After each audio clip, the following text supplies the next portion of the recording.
Hello everyone. So in the previous class we have discussed about the different numericals which were based on the resultant of a concurrent force system.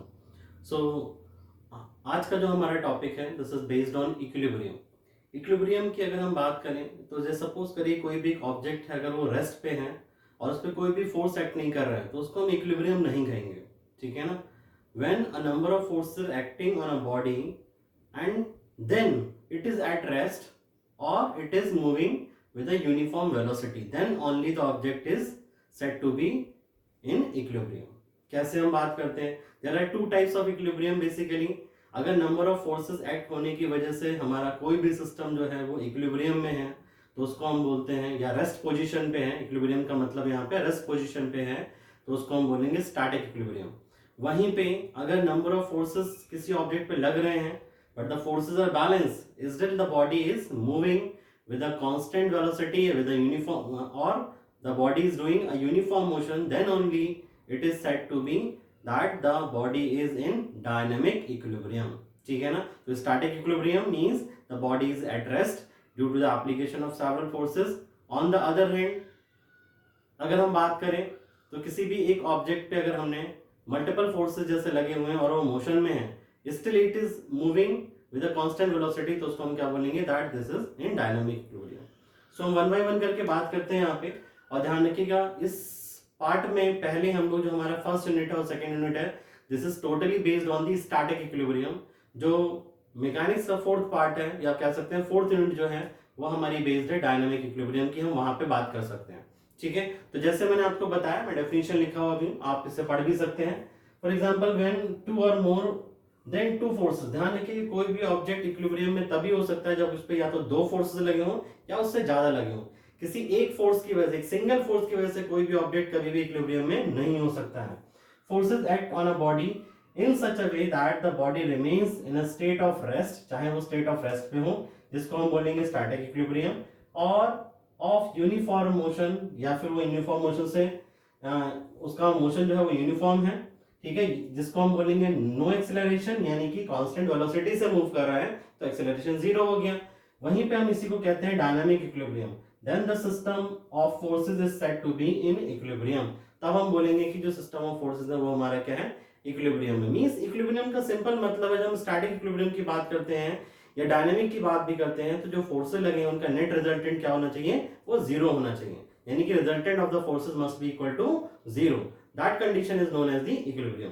For example हम बात करते हैं static equilibrium of concurrent force system की. Concurrent force system आप लोगों को सभी को याद होगा कि हम लोगों ने कंकरेंट फोर्स सिस्टम के बारे में बात की है.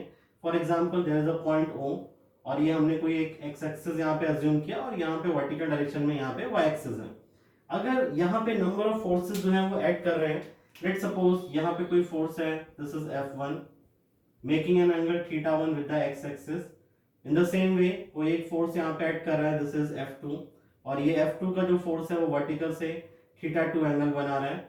इन द सेम वे हम बोल सकते हैं कि there is one more force जो कि हमारे पास अगर वर्टिकल से कोई और एंगल बनाया, हॉरिजॉन्टल से एंगल बना रहा हो. ठीक है. हम इस एक्सिस को कंप्लीट अगर कर दें तो आपको समझ में आ रहा होगा इस तरीके का न्यूमेरिकल हम लोगों ने सॉल्व किया था. If this is θ3 and this force is F3 और वहीं पे कोई एक और फोर्स यहाँ पे लगा हुआ है, दिस इज फोर्स F4 और वर्टिकल के साथ में कोई एंगल बना रही है θ4. तो आप देखेंगे ये सारे फोर्सेस जो ऐड कर रहे हैं, अगर हम इनका रिजल्टेंट फाइंड आउट करें तो कैसे फाइंड आउट करें, हमने लास्ट क्लास में निकाला था. तो अगर हम इन सारे फोर्सेस का रिजल्टेंट अगर जीरो आ जाता है तो हम बोलते हैं कि सारे कंकरेंट फोर्सेस क्या हैं, इक्विलिब्रियम में है. ठीक है ना. ये कह सकते हैं कि जो बॉडी जो है वो इक्विलिब्रियम में होगी. तो ऐसे सिस्टम का रिजल्टेंट हम लोगों ने कैसे फाइंड आउट किया था. ठीक है. जो रिजल्टेंट हमने फाइंड आउट किया था that was R equal to, यहां हम बोल सकते हैं R equal to under root of summation fx square plus summation fy square. अब हमने बोला for equilibrium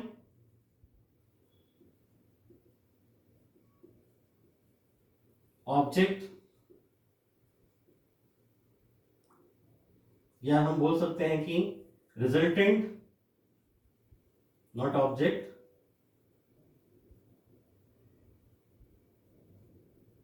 must be zero. कौन सा resultant, resultant of the forces.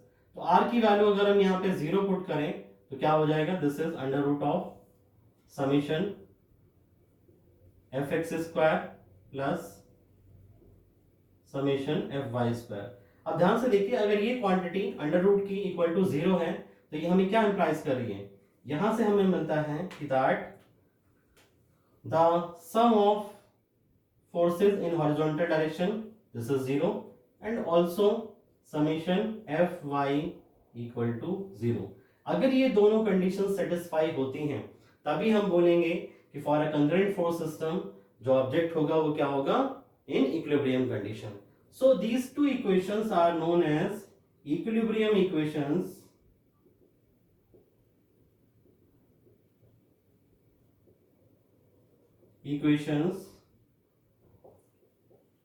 for a concurrent force system।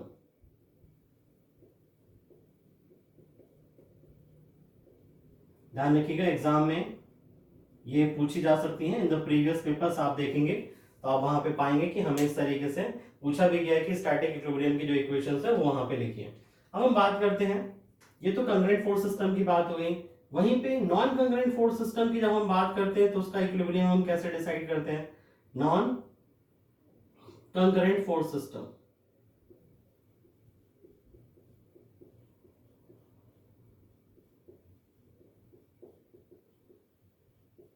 हम कंकरेंट फोर्स सिस्टम के बाद आगे non concurrent force system जो है उसको डिस्कस करेंगे, ठीक है। तो वहां पे हम इन इक्वेशंस का यूटिलाइजेशन करेंगे। Let's suppose we have a beam. क्या होता है बीम, आगे की क्लासेस में आपको पता, हम इसके बारे में डिटेल में डिस्कशन करेंगे। सो अभी हम यहाँ पे बात नहीं कर रहे हैं।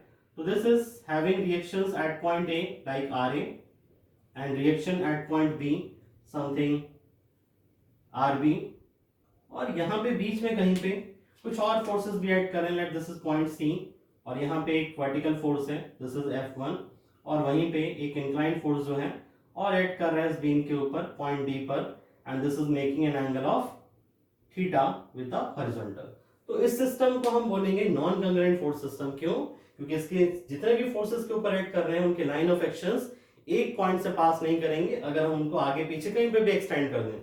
तो ऐसे सिस्टम्स को सॉल्व करने के लिए वी नीड टू, ये जो दो इक्वेशन हमने ऊपर लिखी है, summation F X equal to 0 means the translation in horizontal direction is 0 and also the translation in vertical direction this is also equal to 0। और साथ ही साथ हमें एक और इक्वेशन की जरूरत पड़ती है यहाँ पे, and that is summation M I equal to 0। क्या मतलब है आई का, तो यहाँ पे जो आई जो है, where I is the point anywhere in the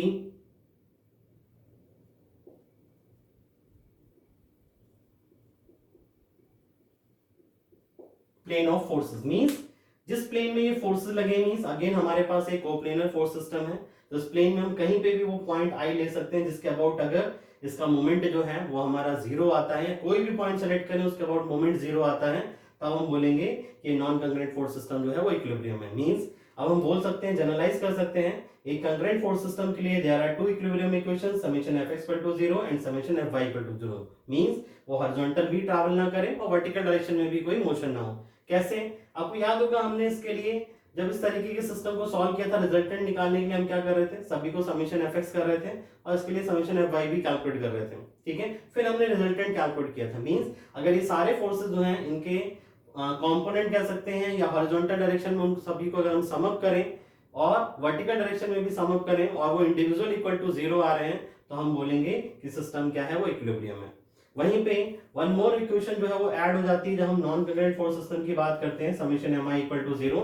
जैसा मैंने बताया कि आई हमारे पास उस प्लेन में कोई भी पॉइंट हो सकता है जिसके अबाउट मोमेंट क्या होगा, हमारा 0 होगा। हमारा इन द सेंस कि यहाँ पे जितने भी फोर्सेस लगे होंगे उन सबके मोमेंट्स का अलजेब्रिक सम जो है वो 0 होना चाहिए, ठीक है। तो ये हमारे पास बेसिकली इक्विलिब्रियम को लेके कुछ चीजें थी। अब हम बात करते हैं आगे, एक और इंपॉर्टेंट छोटा सा पॉइंट है, दैट इज इक्विलिब्रियंट, ठीक है ना। ये भी एग्जाम में पूछा गया है, ठीक है, 1 और 2 टाइम्स आई थिंक, जहां तक मुझे याद है ये पूछा गया है। तो हमें ध्यान रखना है कि इक्विलिब्रियंट क्या होता है। तो आपको याद होगा हमने इससे प्रीवियस क्लासेस में जो फोर्स सिस्टम्स थे उनके क्या निकाले थे, रिजल्टेंट। तो यहाँ पे जब हम बात करते हैं इक्विलिब्रियम की, तो there are number of forces which are acting on a body, और अगर हम उनका रिजल्टेंट निकालें, ठीक है, and we get a resultant there, हमें उनका क्या मिलेगा, एक रिजल्टेंट मिलेगा।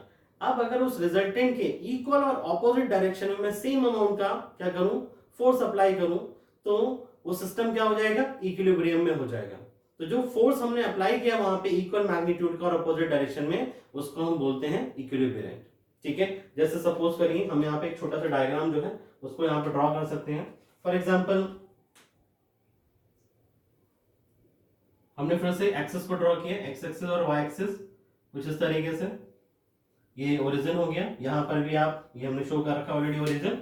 यहाँ पे देखेंगे आप कि ये जो फोर्स है, दिस इज लेट सपोज हमने बोला जैसे प्रीवियस एग्जांपल की तरह F1, और वहीं पे कोई दूसरा फोर्स यहाँ पे एक और ऐड कर रहा है। Let suppose now this is compressive and making angle θ2 from the vertical.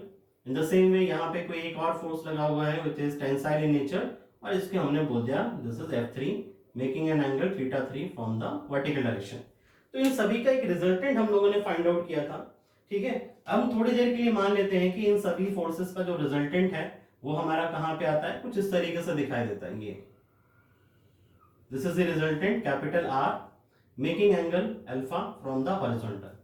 ठीक है, अब इस R के ऑपोजिट डायरेक्शन में, कैसे, R के ऑपोजिट डायरेक्शन में ही अगर मैं इक्वल अमाउंट का और मतलब सेम मैग्नीट्यूड का एक फोर्स अप्लाई करूं, जिसको हमने कुछ बोल दिया यहाँ पे R डैश, ठीक है ना, और जस्ट ऑपोजिट है, सेम मैग्नीट्यूड है, तो this R dash is known as the equilibrium. ठीक है ना, ऊपर लिखा हुआ भी है इक्विलिब्रियम,